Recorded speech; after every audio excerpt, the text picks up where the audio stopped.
Dear friends, welcome to my channel 1 to 10 Education. Today's topic is 5 lines speech on Independence Day.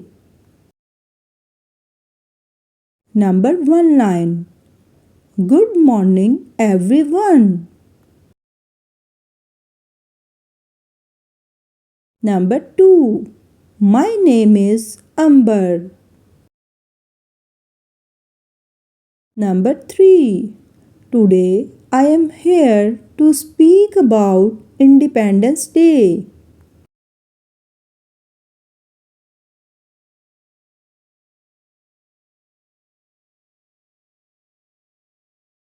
Number 4. Pakistan became independent on 14th August 1947.